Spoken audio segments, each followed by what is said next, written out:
Today on the river, living the St. Lawrence.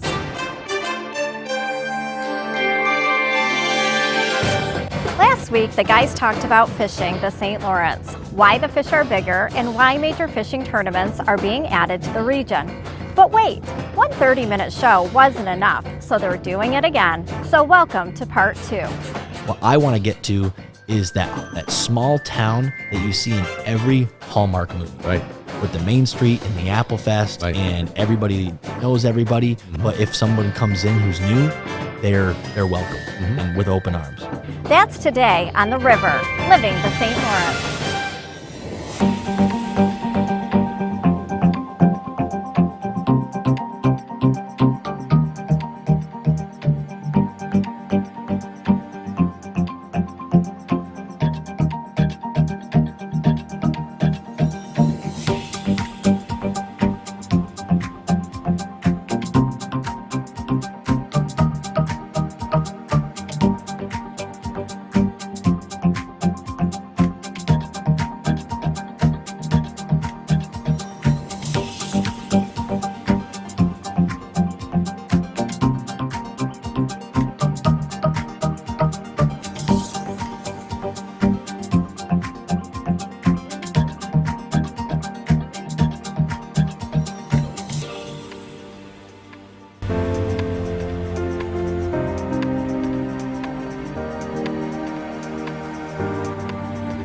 Welcome to part 2 of Fishing the St. Lawrence. Last weekend, the guys talked about how major fishing tournaments have come to the Thousand Islands.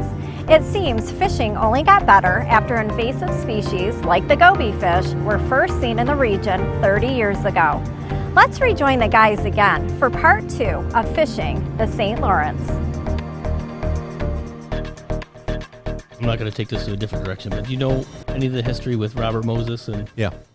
bringing that whole seaway concept up to the North Country and the flooding of some towns and homes on the Canadian U.S. side? Is that I've only lived it a little bit, and technically I haven't lived it, but because of all the people I've interacted with, being the elected supervisor in Waddington, it's a bone of contention, to say the least. What people don't understand is that was part of the infrastructure plan that Eisenhower had. They always think, the highways. Eisenhower, right. yeah. Right. Well, the Seaway was part of that. Eisenhower was in Messina with the Queen. Richard Nixon was in Messina with the Queen. It was a huge undertaking. Well, they at one point they had ships that were backed up. They couldn't get through because the water levels would recede sometime in, I'm assuming, October, November, and they got stuck there. I would assume they would have to go back to Cleveland or Detroit, wherever they came from. So Robert Moses, the major civil engineer of America, who basically ushered in the whole era of interstate highways like Route 80 and so forth, he was a very controversial figure, particularly down in New York City, where he was all part of urban renewal, which urban renewal affected Watertown back in the mid-'60s under Johnson. So it was a necessary evil, but the fruits of their efforts, as you said, Alex, earlier, said at the time, in the 50s and 60s, people were losing their lifestyle, they're losing their property. We saw that in the Tennessee River Valley. We saw that all across the country. But progress had to be made. And as a consequence, now Waddington is a huge force when it comes to the fishing. But at that said, it's a small town. It doesn't have enough hotel rooms to cater to or camping areas. So, again, I keep on coming back to that, Alex, because it's like, you're all dressed up, but you have nowhere to go. Yeah. We have the best fishing. How can people be accommodated to come up here, and how can we take advantage of that? So I guess the first step, right, is, we were just talking earlier about the marina in Waddington. So we're going to be building a marina, about $3 million marina, right, Nice. right in the heart of Waddington. That's great. It's not even going to cost a taxpayer a dime. It's all New York State Power Authority funded money because they basically pay us reparations for taking our land all the way, back in the day. And it's a federal contract that we have with them that's negotiated every 50 years and then looked at every 10. Relicensing review comes up in 2023, and hopefully I'll be around for that. But as far as an elected official, I think I'm definitely going to be around in 2023. But the other thing is, I'm on the board of directors for the Clark House Preservation. The Clark House is one of the oldest. The current structure was 1893, I believe. But before that, it was a wooden structure, and it was the hotel. It was one of the 3 hotels in Waddington. The other hotel, the Union Hotel, has been changed into apartments now, which is fine. It's full up all the time, so I have no problem with that. But the Clark House has been this, 25 years ago, they wanted to demolish it and turn it into a parking lot. So now we finally have, like you're saying, we need these locations, right? Right. I think we need to take state money, local money, private money, put it all together into places like the Clark House where we can save our history, but also modernize and make a little boutique hotel. I mean, that's all really Waddington needs. You got 40 rooms in a hotel. That's all Waddington would need. It'd be full out booked for those tournaments and probably booked, half capacity for most of the year. I seem to remember a gentleman speaking at one point about getting some duplexes or something built as you head out towards Coal Creek, and maybe the town could benefit from that. I'm sure. It's been a while, but somebody floated that idea about some village-owned properties that they could be rented out. But someone with forward thinking. I mean, Yes. we have investors right here. I mean, the proprietor of this building that we're in right now is a young guy. He's in his 30s, and he owns a tremendous amount of property up here. So that's who we need, obviously, up on the river. And we have that. We've always had that. But now opportunity because of COVID. And again, one thing I did speak with a realtor up on the river, and I've spoken to others inland as well, as far as properties are concerned, that the real estate market right now, believe it or not, is a boom, particularly on waterfront. Even when Trump came here, when he was running for election back in 2016, he just couldn't believe the amount of waterfront. So we know when you have taxation, when you have properties on the waterfront, a lot of young blood coming in, taking out old bungalows, old places that were built in the 40s and 50s and replacing them, upgrading. So the assessment values are going up. And I'm thinking, in the back of my mind, obviously, as you can tell, I'm thinking, where can we build a better and bigger foundation for money? And it's happening right now, Alex, right? So specifically in Waddington, one thing that we've talked about, we have something called the Local Government Task Force. It's all the affected municipalities by the St. Lawrence Seaway project, right? That we are the group that negotiates that every 10-year review. Right. The last time they had the review, they fought hard and, they got the money that we're going to be using for the marina, which is great. Same thing with the Messina intake. They're doing a huge expansion over there, and that's why Messina has been able to book all of these great tournaments, because they have this huge facility now that the Power Authority built for them, right? But one thing that's been a bone of contention since the beginning of time, as far as this Seaway stuff goes, is everyone's always said, we want our land back. Give us our land back. Well, here's the thing. We've had the land for over 20 years now, and it's still just sitting there. It's just in town property hands. So town of Waddington has, we call it the Iroquois Dam property. You know that very well. Sure do. There's Iroquois Dam, and then there's a bunch of property from Highway 37 all the way back to the dam. It's now owned by the town. All premier prime real estate right on the water. Same thing with Leachman Point over by the beach in Waddington. It's this huge point that was created by the Seaway. It used to just be a regular peninsula that was the same level as everything else. And then they put all the spoils on it. So it's this huge mountain, if you will, that just has these incredible views of the river, of Canada, of downtown Waddington. Ogden Island is a 3-mile long island in Waddington that's on the American side between America and Canada, right in the middle of the river. We can't touch that. New York State won't let us touch it. That's a problem in itself. But what we've been discussing with the relicensing review is we want the New York State Power Authority to help us build the infrastructure. Great, you gave us the land back so we can tell the people in our hometown, we got the land back that they took 70 years ago. But what are we going to do with it? Just let it sit and be off the tax rolls for the next 70 years, but in town hands? We need to be able to have the money not only to build the infrastructure, but to also market that property. Right. And guess what? As far as I'm concerned, I wouldn't mind selling that property below, what is considered a fair, not a fair price, but a premium price, whatever it would be. Sure. We have to sell it for fair market value, but fair market value Might not be enough. for an assessor up here is really low. Yeah. So I guess what I'm trying to say is, what someone from the city would pay for waterfront property, we would sell it less than that, right? And we wouldn't mind if it was going to local people or if it was going to somebody from out of here. But the problem is, a lot of these properties that are the prime properties there's no water, there's no sewer, there's no electric, there's no road getting back to it. So how are we, as the town, supposed to just take taxpayer money and dump all of it into there just so that we can get a new property on the tax rolls? And guess how much they're paying in taxes just to the town of Waddington? $2.14 per thousand.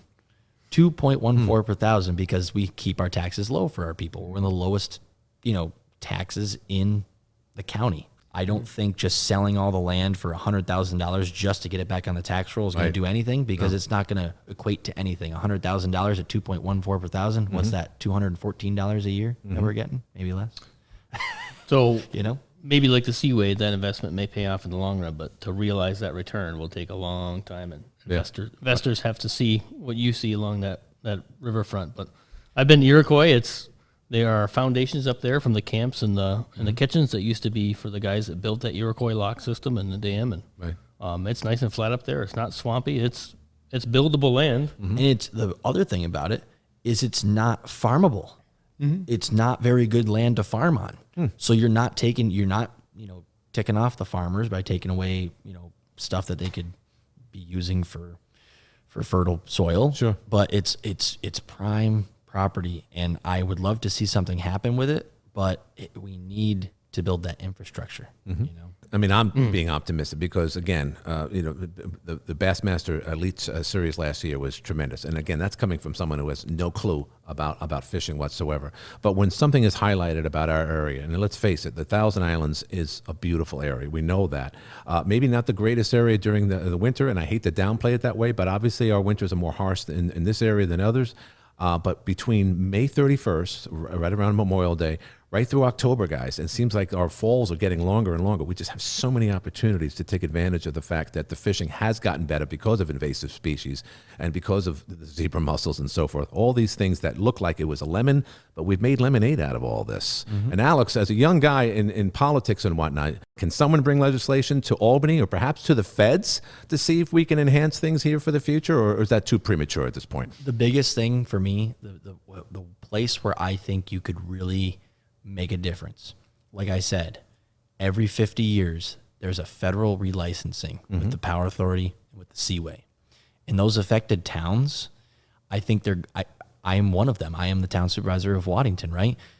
Those towns are going to need help, right? If this region could come together, if all the politicians, no matter if they're a Democrat, Republican, communist, freaking anything, that's the issue here. Everything's become such a political divide, and I'm not going to get into that discussion. But if we could all be a united front along the river, whether you're down in Clayton and you're not even in the affected zone, or if you're up in Messina and you're at the heart of the affected zone, right?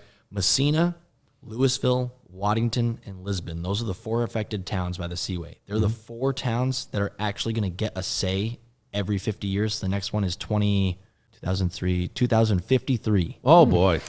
Which the crazy part is, I think that's closer than 1990. Could we speed that up by any chance? I'm sure we. So the Power Authority always says, due to COVID, if we ever need anything, we can always go to them. The problem is you never have the teeth to really make anything happen. That is when their federal license is up. The state cannot operate that dam unless they have their federal license. Isn't that something? So if we had, whoever it is, I know Chuck Schumer's been there for a long time, but he's not going to be there in 2053. No, I can tell you not. that. No. Whoever's in Chuck Schumer's position in 2023, if we had someone who is in the same position as Chuck Schumer right now, whether you like him or not, Chuck Schumer is the majority leader of the Senate. If you have the majority leader of the Senate as one of your representatives from New York, when 2053 rolls around, get him in line with your congressman or woman, in line with your state assemblyman, state senator, all the local officials, have everything ready to go. Bring in the biggest law firm you can from New York City to help you with the argument, and get it done. It was almost sad the last time around. They had local attorneys. They didn't have any help. It was the big guys picking on the little guys. And the Power Authority hates when we bring this up, but Buffalo, they had to go through a relicensing in Buffalo too. Buffalo got all that Riverwalk stuff, everything at the Buffalo Billion, that all happened because of the relicensing. And they got such a sweet deal compared to us, and it's because they got the population, they got the politicians, they got everything they need to do in order to make sure that they get the funding that they need. We need that up here, and it's going to take a big effort, and it's going to take years. And that's why I'm talking about it now, because 2053 is the next time we're going to be opening that up. Is there an ideal region down in Alabama where I hear the fishing is great in Alabama, Arkansas, Georgia, Tennessee, Kentucky? It's like all of a sudden, wait a minute, St. Lawrence has the best fishing. What would be a good model area to kind of, what would your opinion be, Alex, of, say a village in some river off the Mississippi? Is there anything that we should model against or compare to in the future? So for me, and then I'm seeing Josh is nodding his head, so I'm going to let him talk on this issue. But what I've always told people is every town along the St. Lawrence River has their niche, right? I can't even think of it right now.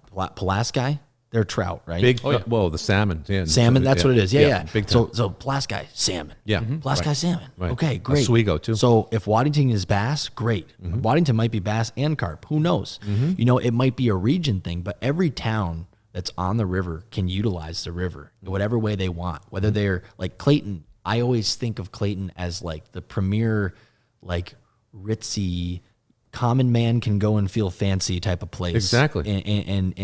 And that's awesome. And I've tried to model if you've ever seen our pavilion we have in Waddington, we've tried to model ourselves after Clayton because what I want to get to is that small town that you see in every Hallmark movie. Right.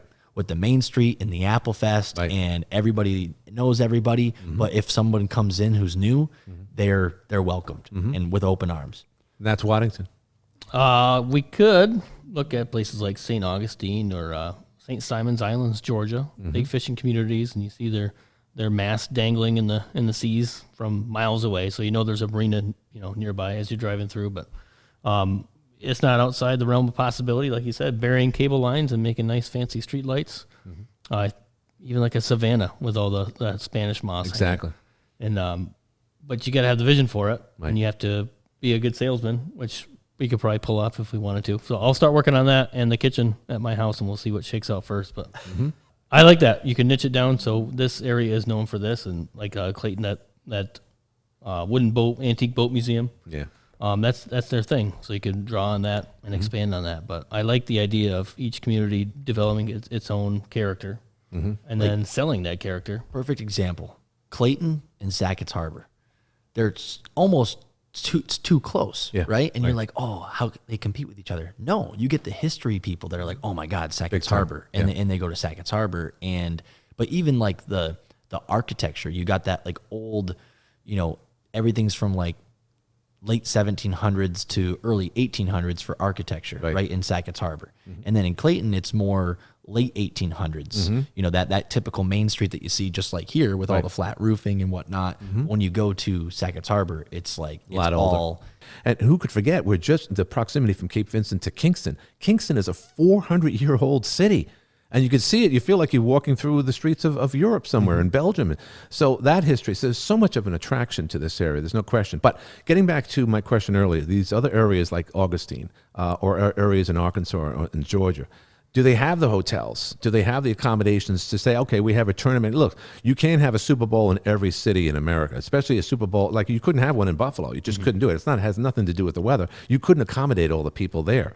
So when you have 4 tournaments coming in and a future filled with fish, bass, walleye, whatever you want to say, carp, can you accommodate all the people within the time frame between May and October? Do they have big hotels down in these small areas, Josh? They do. And speaking of Waddington, I know they didn't get blindsided with an event coming their way. I'm sure that someone did a feasibility study, and if we wanted to do that for the other river communities, someone could put together that feasibility study and be like, listen, if we want this to continue, and we could take it to the board and pitch it, you have to give us either discounted rates on some riverfront properties or riverfront land so that developers can be incentivized to come in and build, because as more people come in and this takes off, and I'm even hearing wind of 3 more tournaments coming into Cape Vincent, offer some incentives for developers. And my background's in construction too. You have to have 80 cents on the dollar. If it's not going to make any sense, you're not going to get any return. So you could do those feasibility studies, say there's no place for people to stay. If they come in transit, there's no parking for people to park their boats. I know the spillway in Messina was a launch that they just put in. Not the spillway, was intake. The intake. So they expanded the intake. We used to launch our boats there for work, and they've expanded that quite a bit. But maybe initially set up just a de facto team to go out and start doing the market research and figuring out what would be needed, how much money that'll cost, what kind of grants and things are associated. And One thing that, I'm going to kind of play devil's advocate here just because it's my experience. We brought these people to Waddington and we didn't have any place for them, but we brought the tournament. People stepped up, offered the people to come into their homes.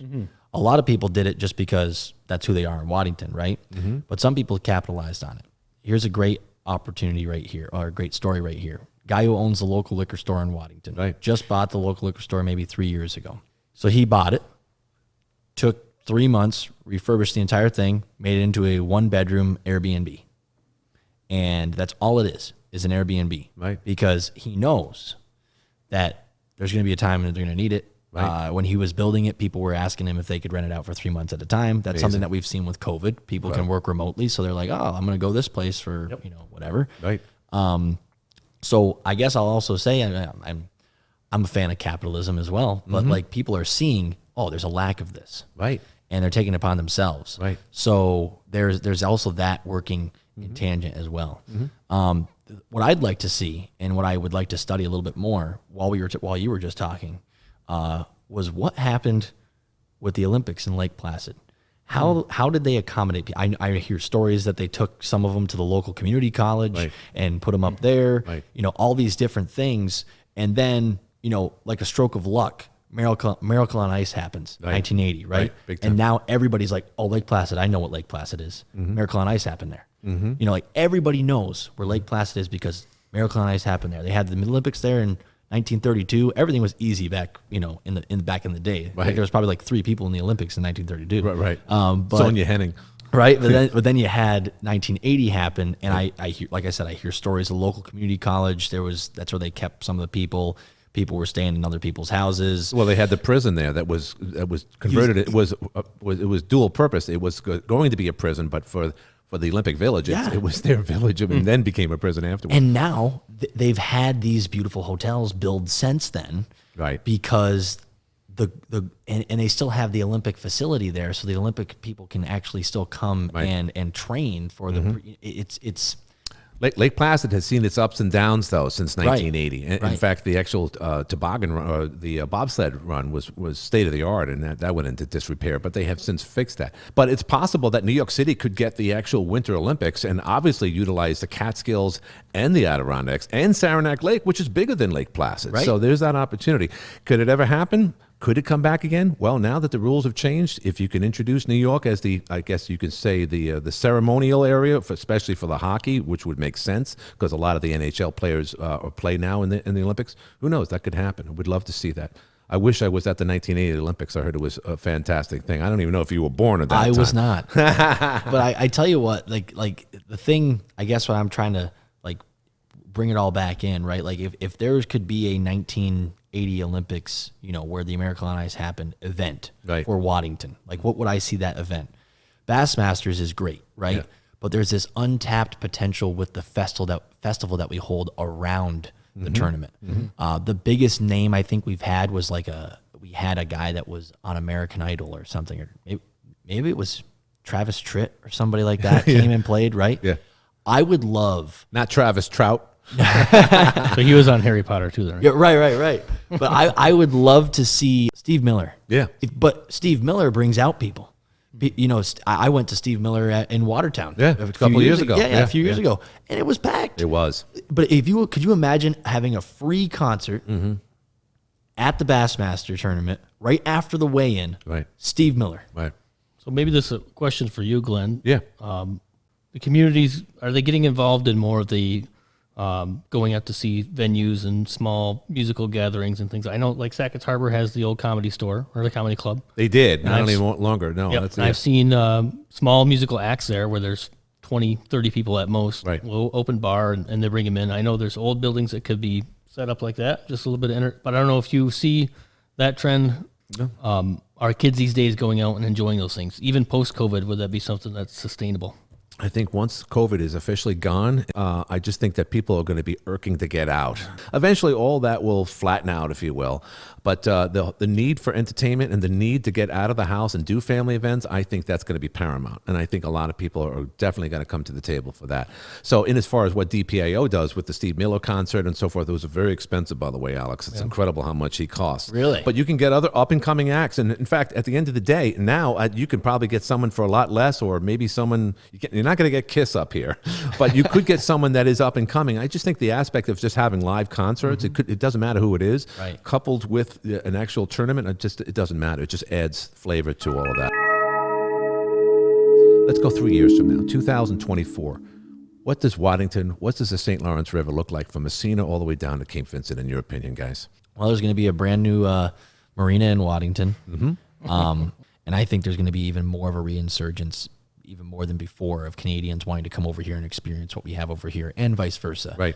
I see just untapped potential. I see more homes. We had 4 or 5 homes being built in Waddington just on the water this last year. Right. So, as long as that waterfront property is available, there's going to be people who are going to come and buy it and want to utilize it. It's young families that have 2-person income that are doing well for themselves, state jobs, building nice houses on the water for their and families working to enjoy. remotely, like you said. Yes. Yeah. Big one. Yeah.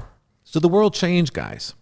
Do we benefit from this? Especially when you Absolutely. have this background, it's called the St. Lawrence River? If you're not geographically dependent anymore, why would you not want to look out and listen to a loon and the sunset? And that's what makes the U.S. side a little bit better, if I'm going to go ahead and say that. Go right ahead. We get the nice sunset. So We do. If you're not geographically dependent, why would you not? And if there is a turn in the market, if the real estate bubble does burst, those people's second homes are the first ones to go. Right. And it makes opportunity for people to come in and update those homes. So Right. just in my scope of work and being along that river, people are updating things left and right.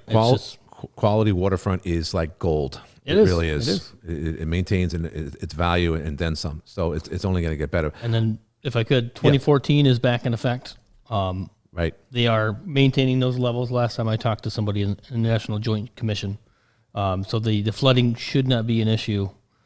I think they looked at levels up as far as Lake Superior to see what would be happening downriver and down the flow from that. So we should be anticipating that there's no damage that we've experienced, like Hurricane Sandy and all that stuff. So you have the one point of authority that's making all those calls and which lever they're turning to try to get the levels of the river 30 miles up. Gentlemen, first of all, thanks for being with us today.